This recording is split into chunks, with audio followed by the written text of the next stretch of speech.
everyone, and welcome back to another session based on lessons from the field. Now, we've already reached the halfway mark of the Geneva Health Forum, and I hope that over the past 2 days, you've already been able to take a few things away from them and implement them either in your respective countries or those health systems. For now, we're going to be discussing social health protection, and to guide us through this thoughtful discussion, I'd like to welcome Claude Meyer. He's the coordinator at the P4H Social Health Protection Network, and it's based at the WHO headquarters. Claude, I'll let you take it from here. Thank you. Thank you very much. Today the session will be more specifically, yes, of course, about social health protection and a term that we are using as well, that is universal health coverage. If you allow me, I am going to remove this. It will be easier now that I am alone. Yeah, so universal health coverage defined as the use of the needed services by anybody without suffering financial hardship is a central objective of social protection systems. And of course, the extension of social protection in the field of health is of course a key contribution to progress towards universal health coverage. That is one of the targets of the Sustainable Development Goals agenda. Despite this try to progress on the way towards universal health coverage, at the moment, we still have a significant portion of the world population that does not have access to services, that is suffering from financial hardship. And we count something like 100 million people per year that are suffering from financial hardship and falling into poverty due to the use of health services and payment and out-of-pocket payments. And of course, there is a global effort to try to change this path. And in this context, a certain number of countries are trying to strengthen their efforts and are trying to expand social health protection as a right, and as a right enjoyed by everybody. They are very often confronted with what we call fragmented systems of coverage, and that these fragmented systems of coverage affect equity. And of course, there are specific challenges on the way towards social health protection and universal health coverage. So today we are going to have 3 panelists that will provide insights on the pathway that they have used in trying to reduce fragmentation while extending coverage. For example, the creation or merging of national systems based on a single risk pool, the integration of certain specific programs, vertical programs, into those single pools or broader systems, and the mobilization of very specific partnerships to reach the one category of the population that is very difficult to reach and that is very often uncovered or remains uncovered. I'm going to introduce first the 3 panelists that are going to be with us today. I would like to start with Valérie Schmidt, I think on the left, yes, of the screen. She's the Deputy Director of the Social Protection Department in ILO. She's based in Geneva. She's also the lead of the flagship program trying to build social protection floors in many countries of the world.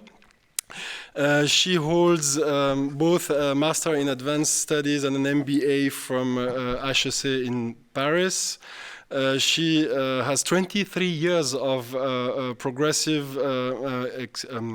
progressively responsible experience in the area of social protection. She's with ILO since 2003, but has also worked previously with other NGOs and other institutions, also corporate in several countries. The second panelist on the right, up, yes, It's Angsumali Porpak. I hope I'm correct in the pronunciation. She's a lecturer at the Department of Society and Health in Mahidol University in Bangkok, Thailand. She holds a PhD in social welfare from the University of Yonsei in South Korea. She has worked, before joining Mahidol, she has worked as a researcher in the Health Insurance System Research Office in Thailand. And she covered more specifically the assessment of the healthcare insurance and long-term care insurance systems based both on the perception of the patients and the providers. The last panelist is Matthew McGregor. Down on the left, he's the Senior Manager for Sustainability, Transition and Co-Financing at the Global Fund. Since 2016, he's leading the efforts of the Global Fund in this area of sustainability transition. Previously, he was working as a portfolio manager for the Global Fund. And before, he was also working in various capacities in health and development in Latin America, Southeast Asia, and as well as an executive director of a US-based health NGO. He holds a master's degree from Fletcher School, Tufts University. Thank you very much to the three of you. I would like to start with Valerie Schmidt, on the general strategy of ILO in terms of universal social protection. My question to you, Valerie, is what is ILO's strategy on universal social protection, and how does it address the issue of fragmentation in our area of social health protection? Thank you, Claude, and good afternoon, colleagues. So to answer your question, I think I will make 3 points. First, I will explain how the ILO really responds to this objective of universal health coverage and protection. Second, I would like to provide an overview of the situation both in social health protection coverage and financing gaps, and to see to what extent this has an impact actually on the need to really address the issue of fragmentation, which is only not one issue, but actually several issues. And I will also explain how the guiding principles that are in our standards help reduce fragmentation. So my first point on what is our strategy. As you know, ILO is a standard setting organization, which means that our member states adopt conventions and recommendations at the international level that guide the development of national social health protection systems. And one of these standards is the ILO Recommendation 202, which was adopted in 2012. And it calls member states to adopt national social protection floors that really guarantee a basic level of social protection for all members of society. So there is this idea of universality of protection. And access to healthcare is the first guarantee of this social protection floor, which means that the ILO obviously promotes universal health coverage. And we do support our member states through technical assistance to achieve this very ambitious objective. And what is very important to note is that really by working on the demand side, so by building this national health social protection systems, we really countries really contribute to the creation of a solvent demand for quality health services. So really the work on the demand and on the supply side are really complementary. So more specifically, our strategy to support countries in building universal health coverage includes different steps. We support the development of strategies. We support the implementation of these strategies through specific schemes that can be social insurance, social assistance, or a mix of schemes. Of course, it is important for us that these schemes are embedded in law to guarantee their sustainability and predictability. An interesting example, I think, of this type of work was in Cambodia, where together with GIZ, the GRET, and many others, actually, we have supported the National Social Security Fund not only to develop, the design its health insurance scheme, but also to implement it through also work on the management information system, etc. So my second point is about the situation, the social protection situation today. Today, as you know, so social protection has two components for us. There is this income security component, which is in line with SDG 1.3, which includes, for instance, old age pensions, child benefits, unemployment benefits. So it's all the cash part of social protection. And then there is a second component, which is access to healthcare. And access to healthcare, of course, is part of SDG 3.8. And if you look at the situation globally, over 50% of the global population has no access to social protection, and 50% has no access to healthcare, which means that people, when they get ill, of course, they may have difficulties in accessing the services that they need. And this pushes every year 100 million of people into poverty. We all know that. The problem of that is that this exclusion actually is linked to insufficient investment in social and health protection. And we estimate that developing countries should further invest an additional 2.2% of their GDP every year if they want to achieve SDGs on social protection. So SDG 1.3 and SDG 3.8 by 2030. So now comes my last point. In this context of massive coverage and financing gap, reducing fragmentation in health financing is key. Fragmentation includes the fragmentation of the design of the benefit package, when you have different benefit packages for the different parts of the population, for instance. Fragmentation also includes the fragmentation of institutions in charge of the delivery of social health protection, and fragmentation includes finally the fragmentation in terms of risk pooling and financing. And in terms of the design part, ILO recommendation 202 is very clear. It says that all residents and all children should have access to a nationally defined set of goods and services constituting essential healthcare. This means that at least this essential package should be available to all. Regarding fragmentation of institutions, it is here again very clear that instead of having 2 or even 3 institutions in charge of access to healthcare, as it is maybe the case in Thailand, for instance, merging the operations would reduce admin costs. And here again, ILO recommendation to provide some guidelines, guidance on that, when it calls for ensuring some level of coherence across institutions in charge of the delivery of social protection. Last but not least, fragmentation of risk pooling and financing. As you know, social health protection is based on risk pooling, and the larger the risk pool, the greater the capacities to manage risk. In addition to that, social health protection is based on redistribution. If you have one risk pool instead of several scattered smaller risk pools, you can introduce redistribution mechanisms across different groups of society, which increases the degree of solidarity within the social health protection system. And on this aspect in particular, our recommendation to provides very concrete message to policymakers. It calls for solidarity in financing while seeking to achieve an optimal balance between responsibilities and interests among those who finance and benefit from social protection schemes.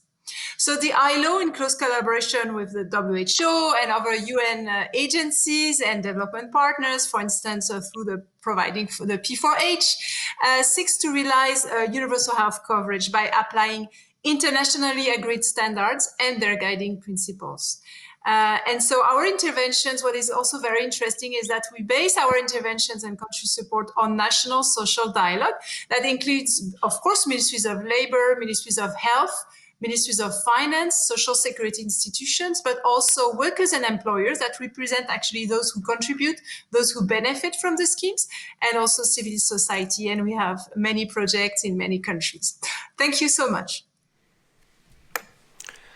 Thanks a lot, Valerie. That was a very comprehensive explanation. And I would like now to go really to one of the examples that you have been mentioning, that is Thailand. And we are going to go to practice and to a very concrete example of a country that is recognized internationally as a role model for the promotion of universal health coverage and for the extension of legal coverage to the whole population, when many people were still only discussing theory. So my question to you, Angsumali, is the following. The first one, I will have two questions. The first one is, after several decades of implementation, the social health protection at the moment in Thailand is still provided by three different schemes with different names and covering different categories of the population.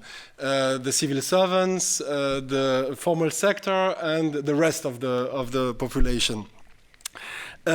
What do you think are the potential pathways to progressively align the key features in terms of benefit package, of purchasing systems, etc., of those three different institutions?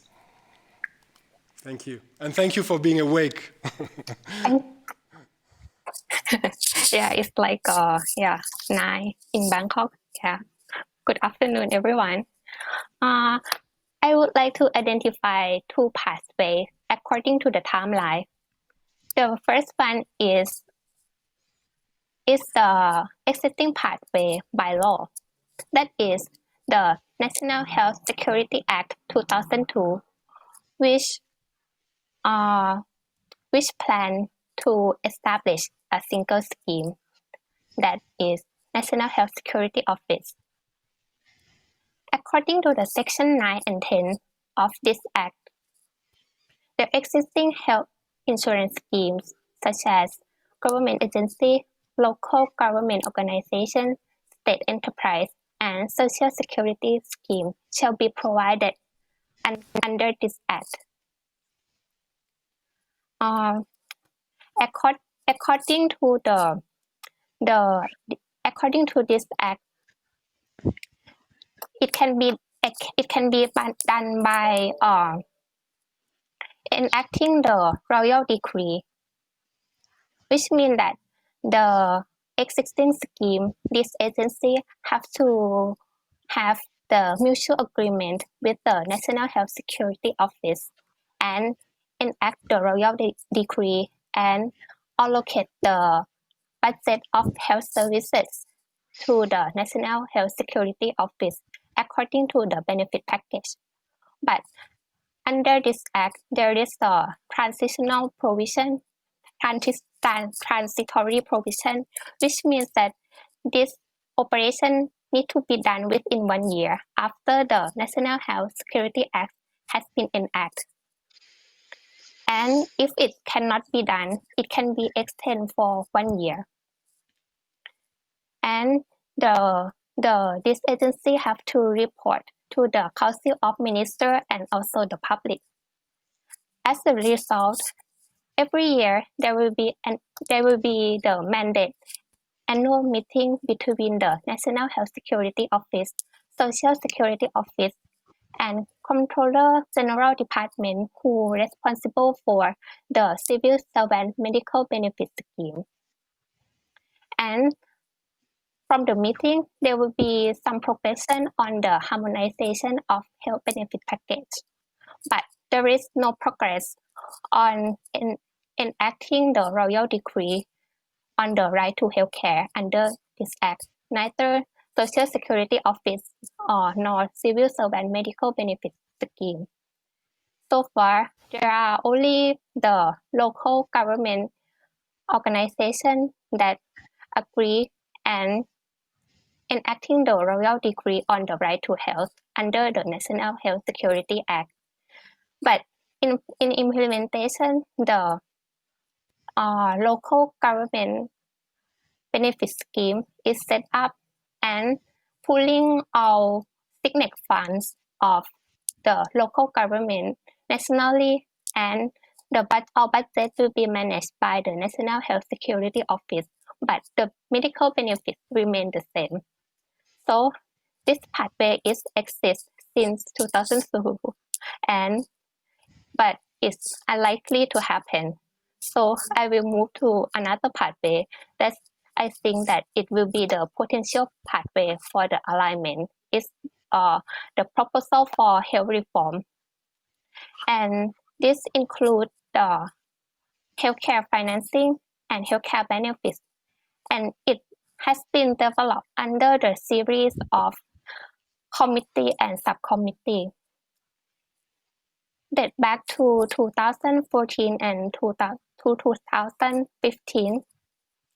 There is a National Health Reform Council that established under the Thai Constitution 2014. And under this council, there is a reform issue that mentioned about the healthcare reform due to the rise of healthcare expenditure and also the concerning of the equity, efficiency, cost effectiveness, and also quality of care. And following the issue that raised from the National Reform Council in 2017, there is a National Health Reform Committee on Health. And one of the issues that raised among this committee is the reform on the universal health coverage. The example of the recommendation from this committee in financing is to have there is need to establish the basic or core benefits for all citizens, and all three schemes need to implement, and also the add-on benefits which can be established particularly to the scheme. And another example is the National Clearinghouse, which aim to establish to manage the national health data information that come from all three schemes.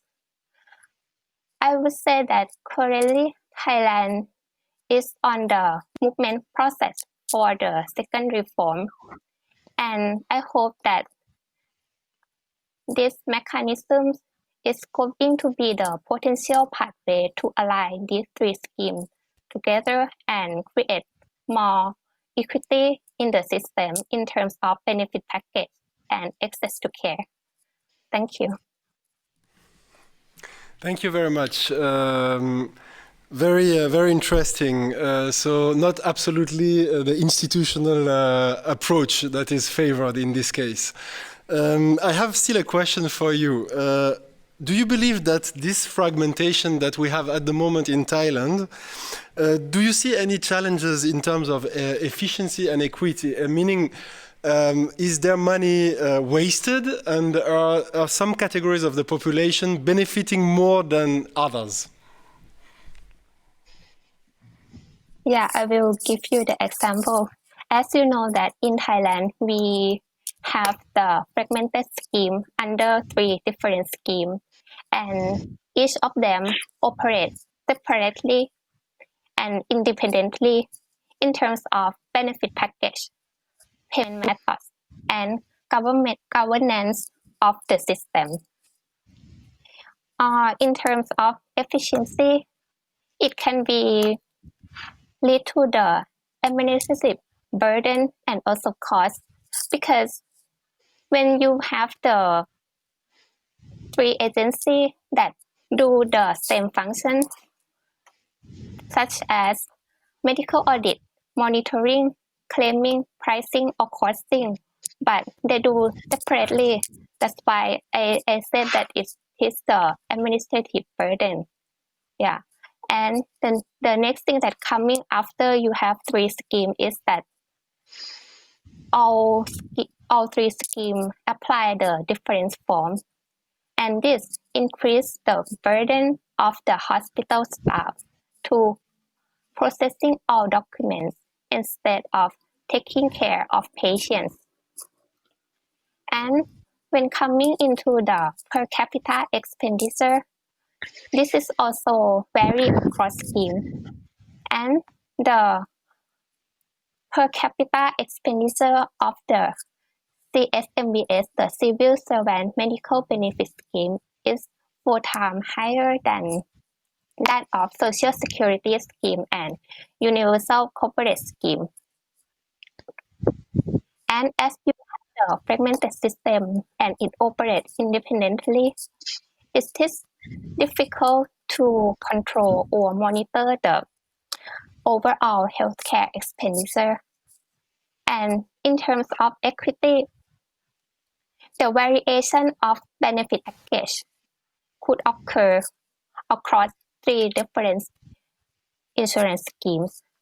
For example, in case of Thailand, although we have a comprehensive benefit package of all schemes, but in reality, the Civil Servant Medical Benefit Scheme receives slight higher benefits in compared to the Social Security Scheme and Universal Corporate Scheme.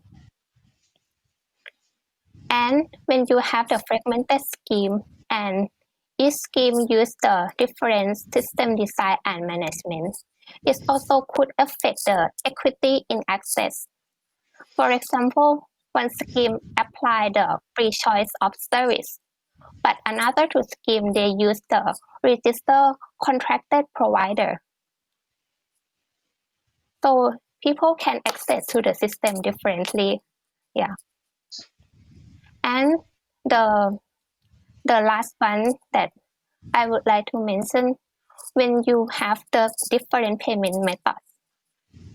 For example, the Civil Servant Medical Benefit Scheme, they will use the fee-for-service for outpatient and DRG for the outpatient, while the Social Security Scheme apply the capitation for all both inpatient and outpatient. And coming into the Universal Health Coverage, it apply capitation for outpatient and DRG with the global budget. And now it's impact the provider behavior because the different payment methods. It can occur the practice variations at the point of services. And for example, the expensive drug prescription, the longer hospital stay, and this could affect the quality of care. The quality of care can be diverse. And this is also impact on the rise of healthcare expenditure and inefficiency of the system as well. Thank you. Thank you very much, Dr. Angsu Mali. Even in Thailand, everything is not perfect, huh? As we have seen with the case of Thailand, with the fragmentation coming very often from different sources and different mechanisms, you have divisions and special features per categories of population group. And along this debate, I would like to now turn to Matthew and to introduce another important stakeholder in the international landscape of health funding, that is the Global Fund. Matthew, you are in charge of sustainability, transition, co-funding. And those dimensions with the health system strengthening have become a strategic axis of the Global Fund to support the progressive mobilization of domestic funding. What led to this new strategy, Matthew? So thanks, Claude. First and foremost, very happy to be here and happy to speak about this really important topic and how we can, at this really critical time, work with countries to strengthen national systems and equity in the provision of health services. So when you think about why the Global Fund has really prioritized our work on sustainability, transition, and co-financing, I think it's important to step back. I mean, the Global Fund partnership has made significant investments in the fight against HIV, TB, and malaria with our partners, countries, civil society, communities, and we've helped support enormous impact with approximately 38 million lives saved and major improvements in HIV, TB, and malaria national responses and the underlying health systems that support them. But we also know that the landscape of global health financing is changing. And our focus on sustainability and transition is really a reflection of a number of things. One, it's a proactive approach to make sure that we sustain these gains, and the knowledge that that is not an easy thing to do, and it takes time, energy, and investments. It's also a reflection of the very tough decisions we have to make about how we allocate our funds to maximize our impact, often in lower income, higher disease burden environments, while at the same time supporting countries in middle income countries. It's also a reflection of the reality that domestic financing has played a principal role in the national responses against HIV, TB, and malaria, and we have to be increasingly catalytic about how we leverage additional financing to support the disease responses. And then I think finally, it's really a reflection of the significant lessons learned we've had, often from difficult transitions, where despite significant progress, there's been challenges when we've either reduced or stopped funding certain interventions in certain countries. And so, really, this is our effort to support countries to maintain and strengthen their impact in the short term with our continued funding, while also supporting them to prepare to address key sustainability challenges that put them in a position to really sustain the gains, but also continue to be able to support strengthened service coverage even with or without our funding. Thank you. I would like to add an additional or one or two additional questions to this one.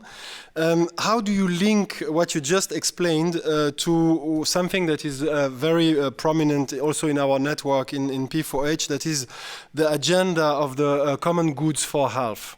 And also, what kind of specific challenges do you see for the middle income countries that are really the target of what you've just explained?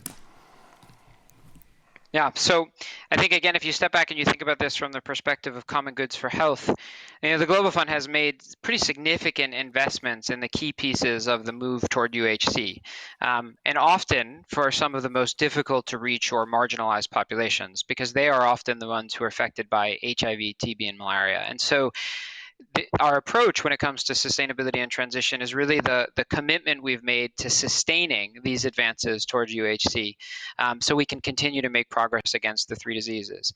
If you step back and think about challenges, there are many, and many of them are relevant to the discussion we're having today.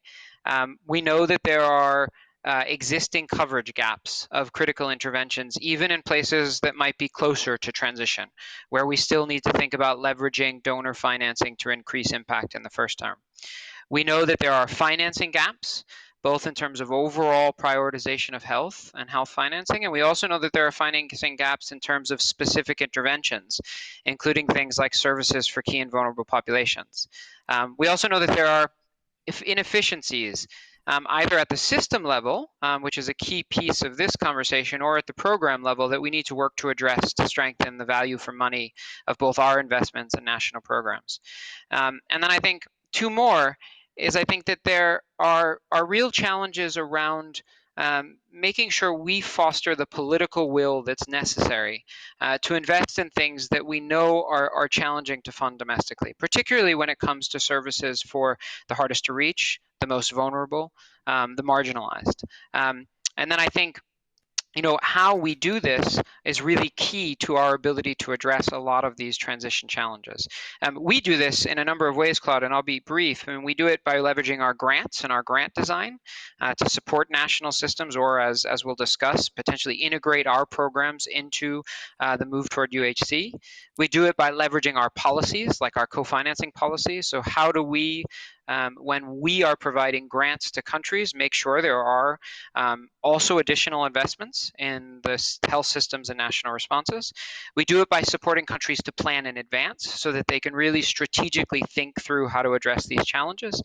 And then I think we do it in a way that I think is particularly relevant for this conversation by investing in key pieces of the underlying health systems that really strengthen the sustainability of national responses, and or supporting countries as they undertake health reforms and move toward UHC. So there's a broad variety of challenges, but also a broad variety of levers and opportunities that we have to support countries to address them.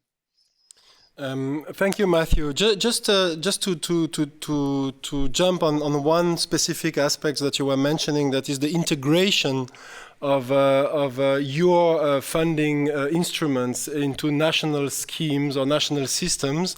Do you have a policy, or do you have a specific approach at the Global Fund in relation to this integration? Well, certainly, it's an important topic. I wouldn't go so far to say as we have a specific policy, because a lot of this work really depends heavily on country context.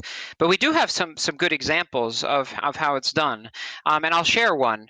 But I think that, when we frame this overall, it's important to remember that, in most countries, particularly in places where we're transitioning, we're a small piece of the overall financing of health systems. And so what we need to be thinking about, what we do with our funding, is how do we use it as catalytically as possible to foster this long-term sustainability.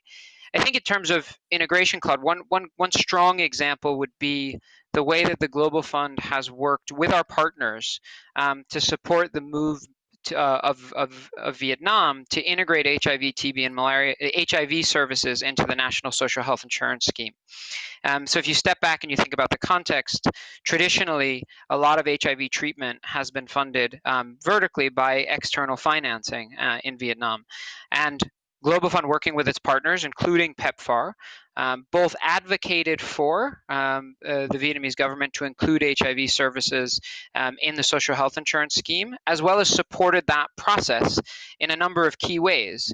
So as Vietnam included ARVs on its list of essential medicines, as they included HIV services, we supported to make sure that certain populations, including some of the most vulnerable, didn't fall through the cracks as that happened. And there was a number of ways we did this. So for example, in one of our grants, we've co-funded payments for viral load testing, since it's not fully covered by the social health insurance scheme, and that helps us fill a critical gap in a critical piece of HIV services. We've also used funding to pay the insurance premiums for some of the key and vulnerable populations who, as you transition in a very complex manner, could be left out in these schemes. We've supported with technical assistance to monitor how this process is taking place at the site level.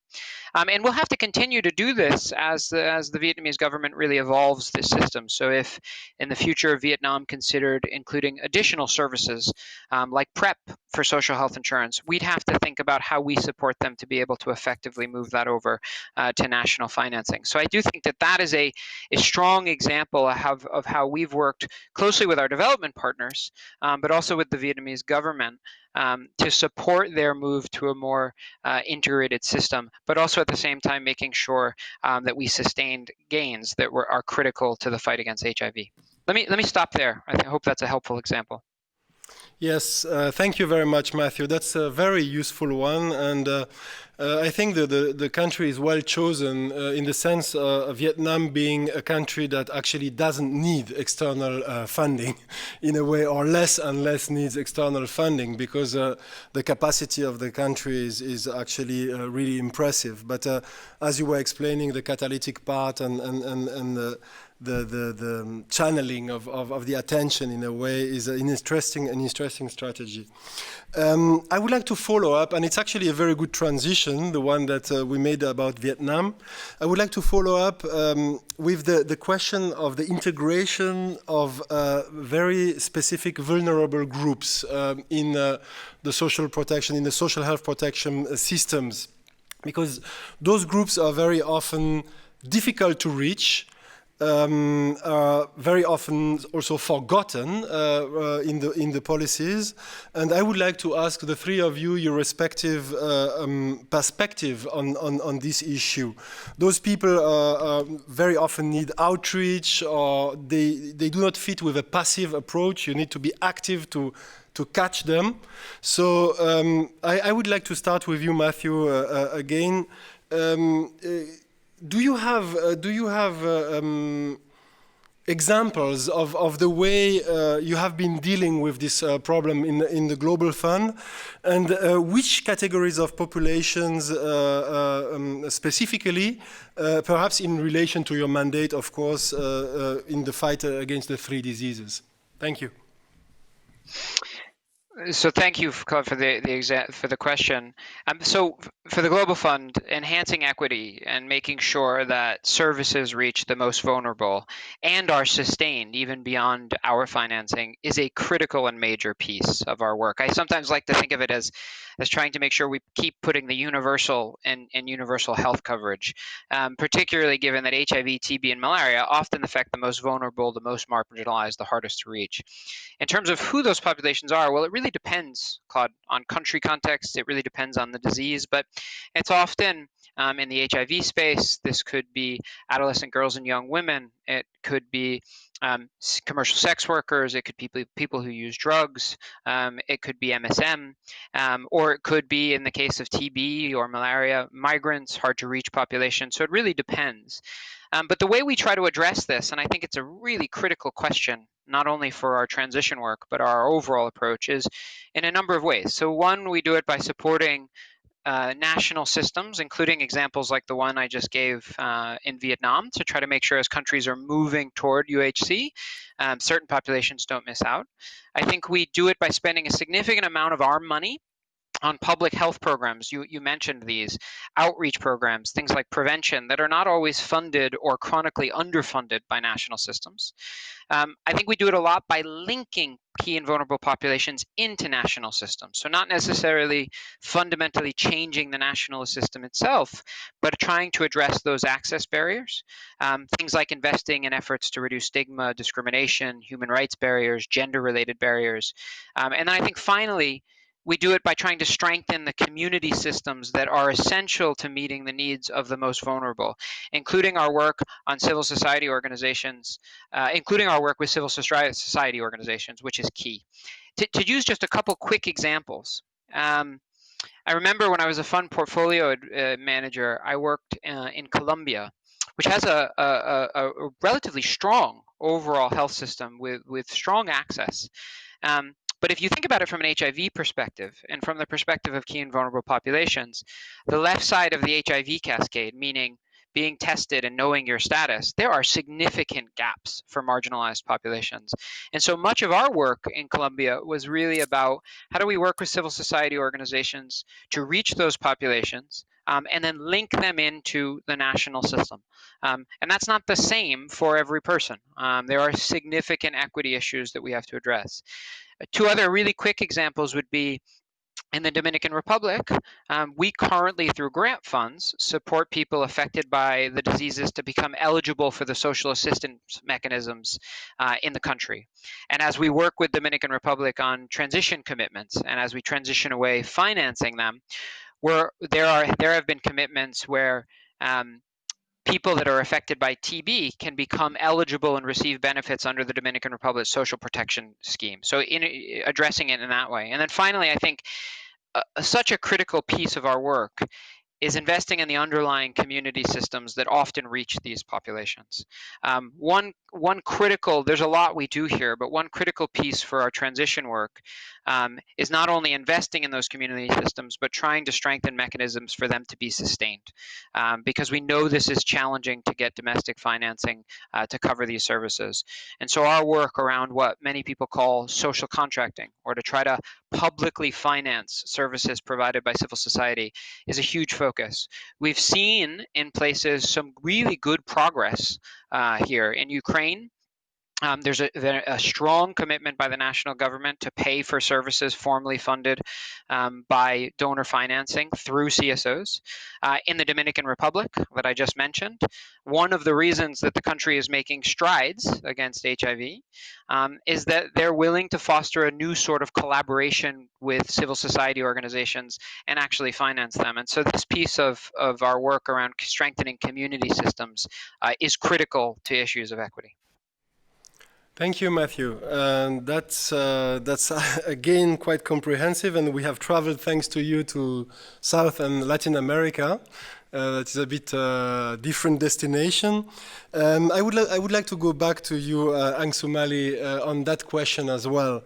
From your perspective, what are the successful practices that you have been observing in Thailand and perhaps also somewhere else to ensure that these categories of the population are covered and are reached and actually benefit from services?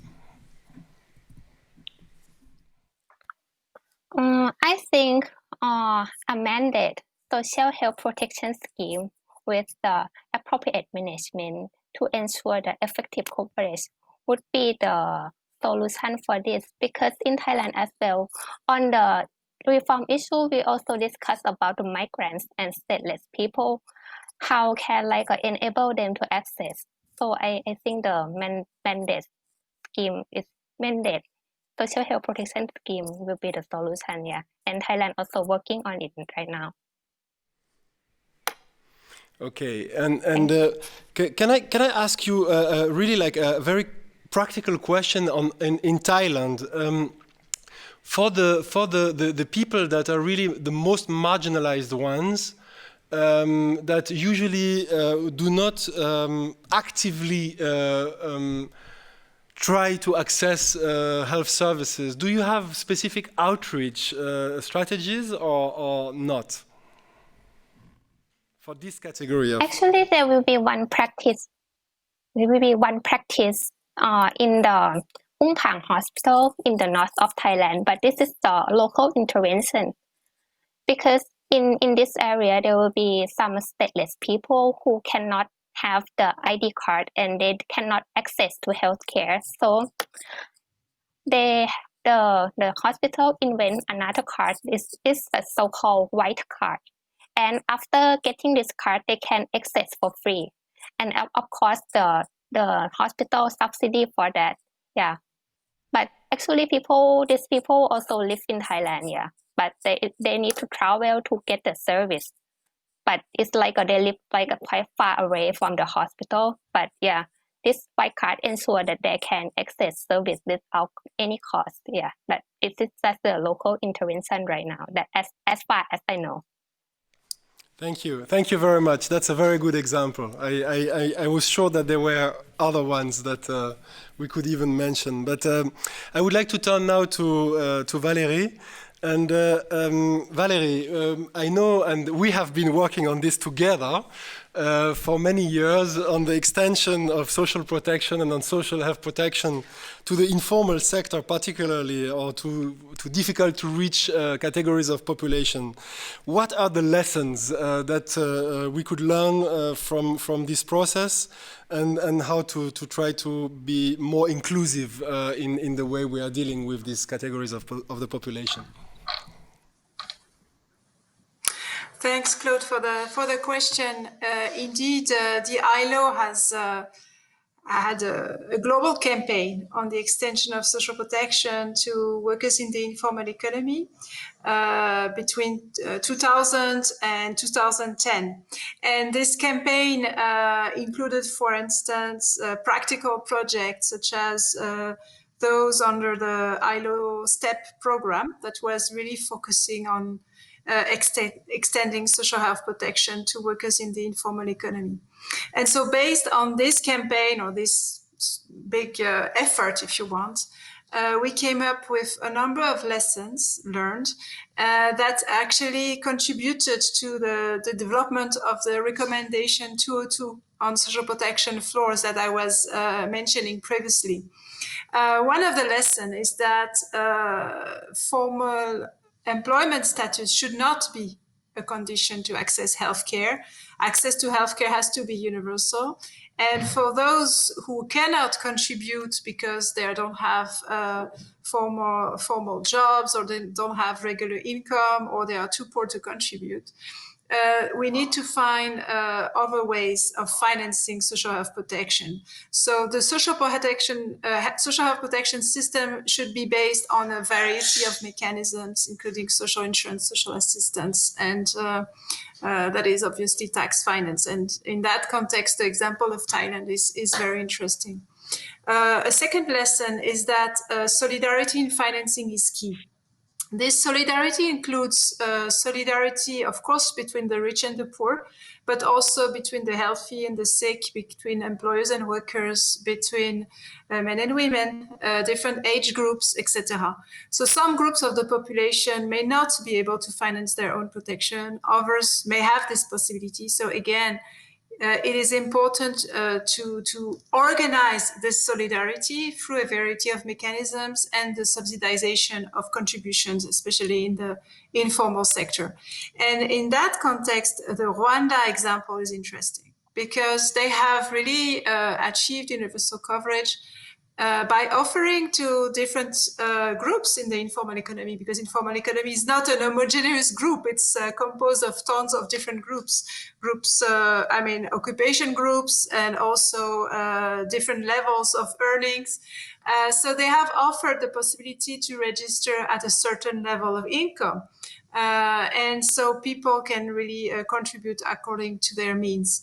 So this type of mechanism that is really trying to find an innovative and adapted solution to a reality that is complex is very interesting.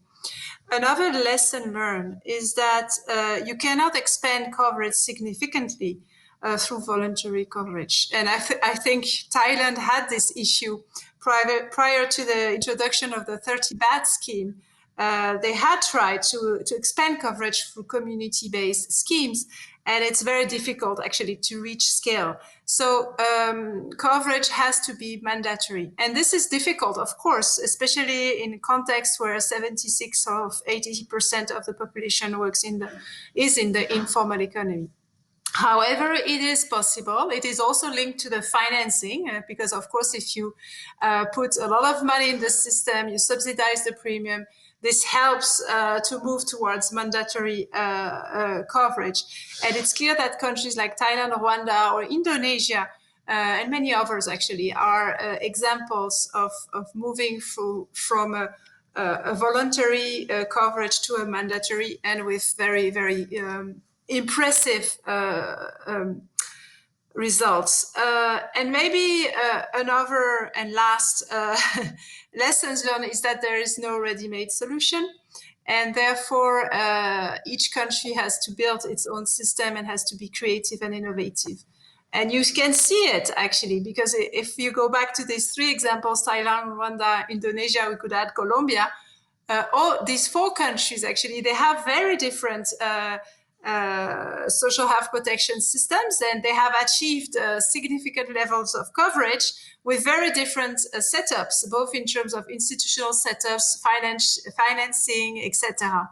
So it's important to be creative, innovative, and we see that today, and this is also maybe a lesson of the COVID, the use of technology, management information systems, single registries, etc., for the whole population is key.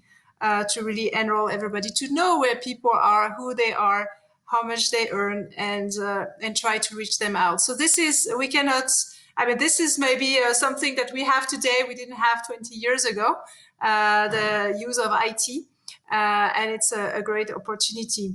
Another important message, and this is part of this need to be creative and innovative, we should not focus only on the demand side, but also work closely on the supply side. So it's really this linkage between supply and demand, especially if you create a solvent demand for social health protection, but the quality of healthcare is not up to standards. The availability of healthcare is not there, especially in rural areas. You have a huge problem.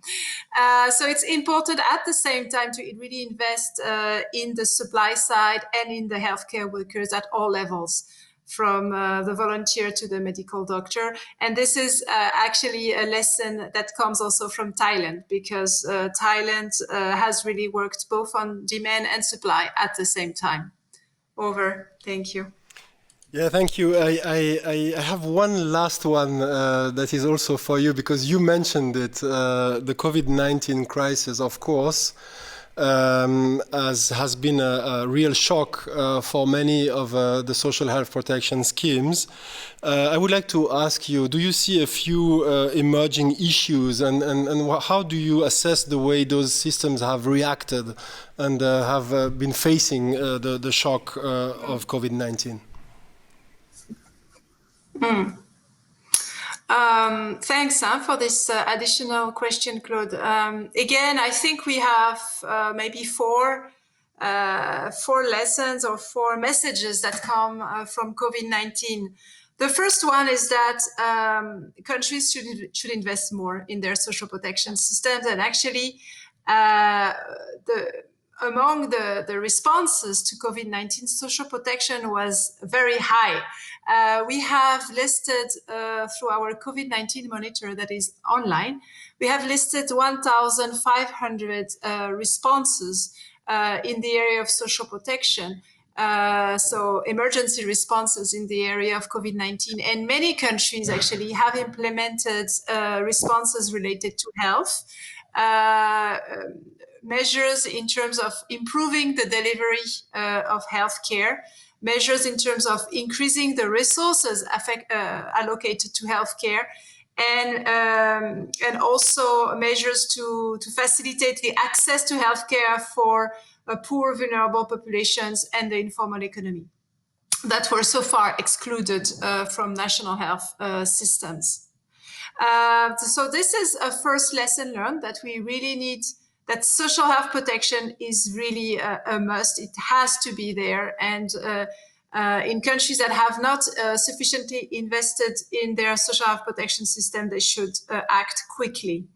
A second, I think, a lesson that is connected to the first one is that countries that had already relatively strong social health protection institutions in place were able to react to COVID-19 much more rapidly and efficiently.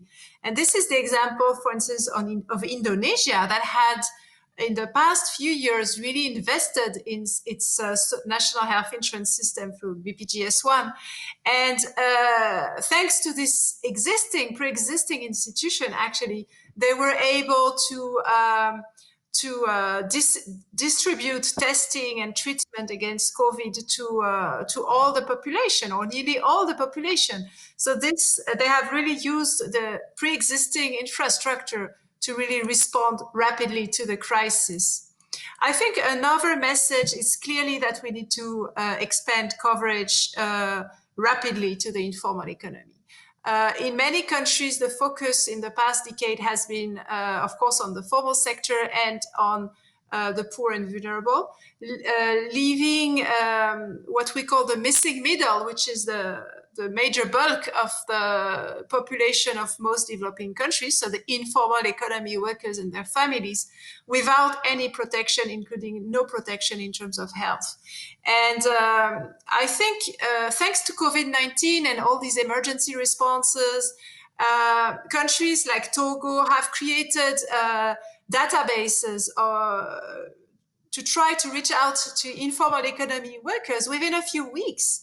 And in Togo, it's called the Novici program. Within a few weeks, they were able to register workers in the informal economy that they had not been able to reach, to identify, to enroll during decades. So COVID-19 has really served as an accelerator, and now we should not, we should, I think, use the opportunity of these new developments to really sustain this effort and ensure that these emergency responses are really continued or are transformed into longer-term social protection systems, especially in the area of health for workers in the informal economy.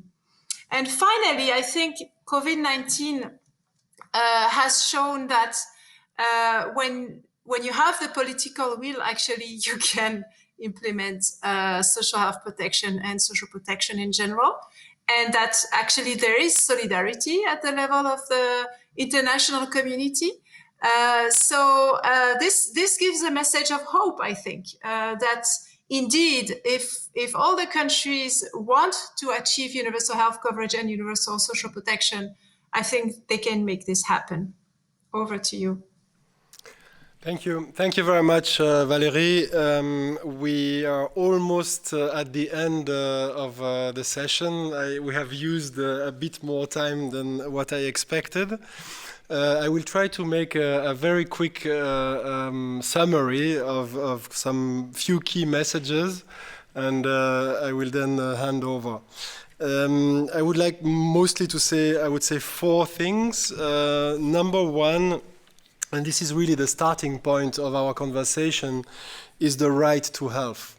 We cannot think about those social health protection schemes and the issue of fragmentation without thinking about the fact that this is a right and is not related to a certain status of employment, as was mentioned by Valérie, or another category of the population. In line with this right to health, of course, comes the issue of public funding and the importance of public funding for the coverage and for the realization of the right to health. Because many people either cannot pay themselves, or it is very difficult to find the money in another way than public funding. And of course, if possible, to have public funding into a single pool or as reduced as possible, I would say. The third issue that I would like to mention, and this is also in relation to Matthew, is of course, in this process, external funding is still significant or has a certain importance in certain contexts. And of course, to have an institution like Global Fund being sensitive and having in mind the issue of transition, sustainability, global goods for health, public goods for health, common good for health, of course, is a very important way to trigger the right process. And finally, the last point is that, of course, we have to pay specific attention to the needs, to the very special needs of the most vulnerable people and the most marginalized categories of the population, where the usual standard solutions do not always work as expected. Thank you. So I am going to hand over to Olivia. Sorry for the very little delay. Thank you. So a big thank you to Claude and also to all our panelists for that really in-depth discussion. I know that it's hard to break down a topic as big as social health protection in just 1 hour, so thank you very much for that. I know we can continue talking for many hours, but we have to take that conversation offline for the sake of time. Now, our next session starts very shortly in just 15 minutes. Take a break and we'll see you again because we're going to be diving into the challenges of tropical diseases, and that's going to start at exactly 4:30. And for those of you who do want to take some time to relax and de-stress a little bit, of course, we do have these yoga sessions planned throughout the day. And for the next few minutes, you can also enjoy that as well. So we'll see you very soon. Thank you very much.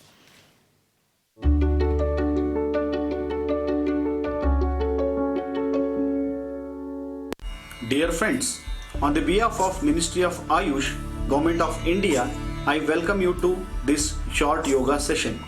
We will do 3 yoga exercises which you can easily practice sitting in front of computer screens. Let us start the session. Lateral bending pose. Precaution. Person undergone recent lumbar, shoulder and abdominal surgeries should avoid this practice. Practicing method. Keep your neck back straight. Place both the hands comfortably on both the knees. Make 2 to 3 feet gap between both the legs by widening the knees. Place right foot directing towards right, left foot directing towards left. Place left elbow over the left thigh, then slowly breathe in, raising the right hand from the side above your head and try to bend towards left side as much as possible. Maintain this posture for few breaths. Slowly breathe out, raise your body up, bring down the right hand to normal. Like this, practice from left side.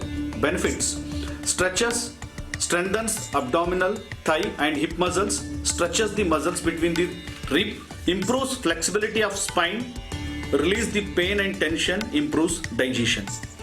Second pose, seated twist pose. Precaution, recent lumbar and abdominal surgeries of shoulder and hand should avoid this practice. Practicing method, sit straight, keep your neck back erect, then slowly bring your left palm over the right thigh, slowly deeply breathe in and turn your chest towards the right side. Hold the backrest of your chair with both the hands. Maintain the posture for few breaths. Then slowly breathe out, come to normal. Repeat it from left side. Practice it for 2 to 3 times. Benefits: strengthens the abdominal lumbar thigh, relieves from constipation, improves digestion and metabolism, reduces abdominal fat. Now we practice pranayama, deep breathing exercise, Bhastrika Pranayama, active and deep inhalation and exhalation.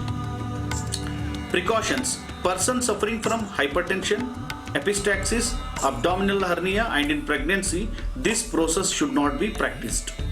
Practicing method: sit straight, keep your neck back erect, shoulder relaxed, place your hand on respective thigh, rapidly start inhaling and exhaling continuously by flapping abdominal muscles. Relax after the set of 10 to 15.